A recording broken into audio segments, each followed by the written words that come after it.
It's time to blow your own mind. Yes.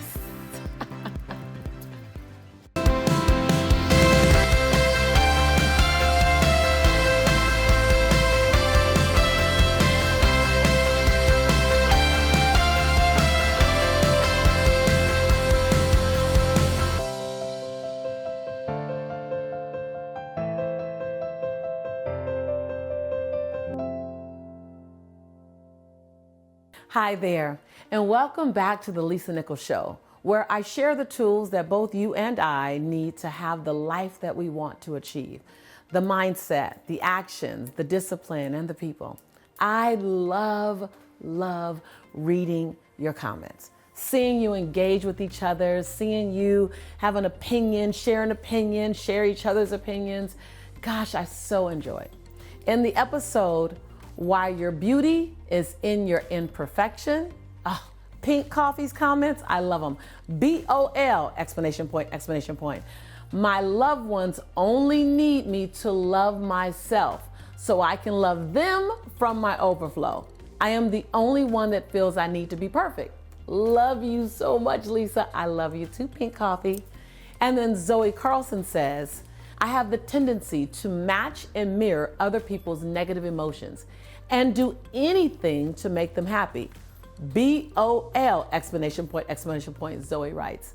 I don't need to live to make others happy. It should be a byproduct of loving service to myself and to others. Yes, Zoe, you know, when you get those kind of BOLs, I think the biggest thing to do is to ask yourself, am I willing, am I ready, or to make a statement, I am ready to live like I had a BOL. So I'm so excited about your BOLs, and I'm so excited when you live like you have them. Because here's what I know. When you get a great aha, like something you just said, Pink Coffee or Zoe, when you get a great aha, and then you don't live like you got the great aha, you gotta get the daggone aha again.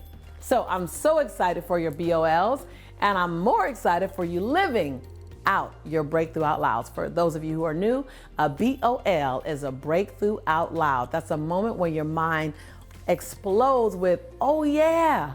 So that's our BOLs here. I'm so excited. You know, one of the things I realized is that the way that I continue to transform my life was I would pick up a small nugget, not a big, like not the buffet. I would pick up the appetizer. And I would pick up the appetizer of a BOL, breakthrough out loud, a nugget, a diamond, and I would just live out that nugget. And then I pick up another nugget. So it's taken me years because I can only do it in small increments at a time. You may be able to do it in bigger amounts. But when you look up and see the massive transformation in your life based on the small incremental decisions and changes, juicy, delicious things happen.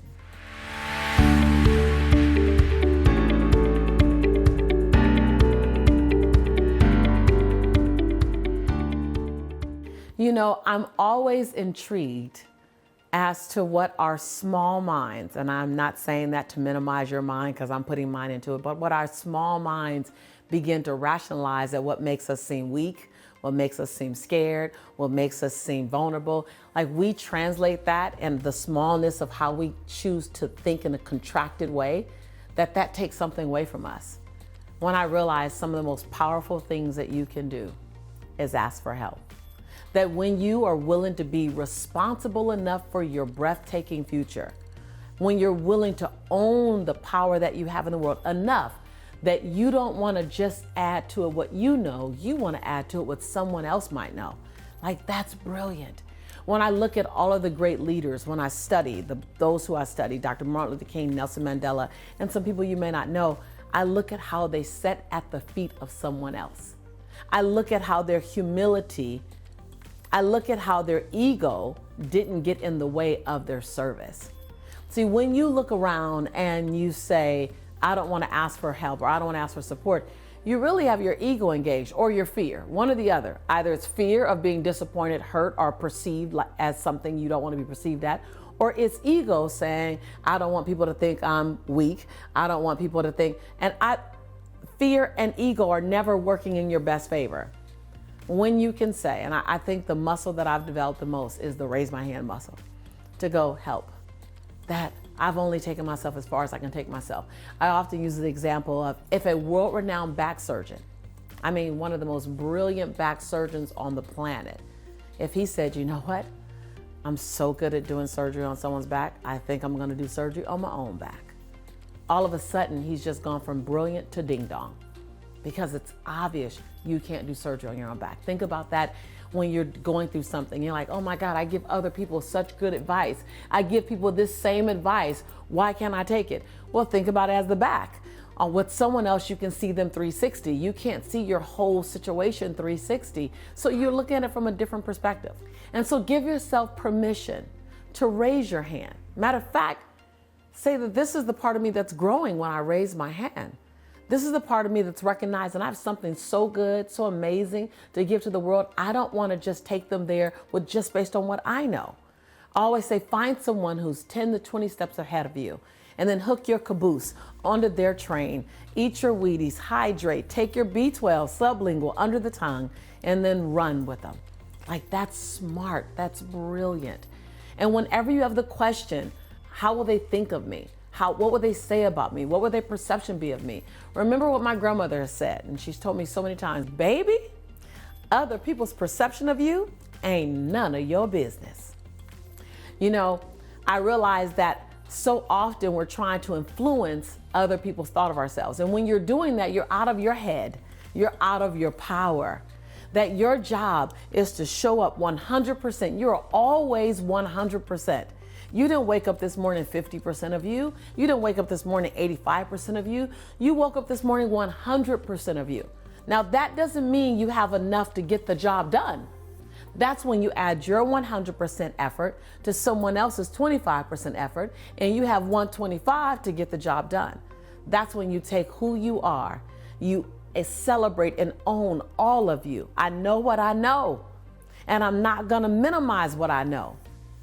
And I don't know what I don't know, and I'm not gonna get in my own way when I need to go get that insight. So asking for help is one of the most powerful things I've been able to do in my life. My entire career has been built by sitting at the feet of brilliant men and brilliant women, some of which you'll never know their name because they're not in lights and cameras. They're brilliant people in the background doing things. And people ask me, who's your mentor? I said, well, I'm an eclectic piece of work. I'm like a mutt because I didn't go to one person or even two people or even three people for everything.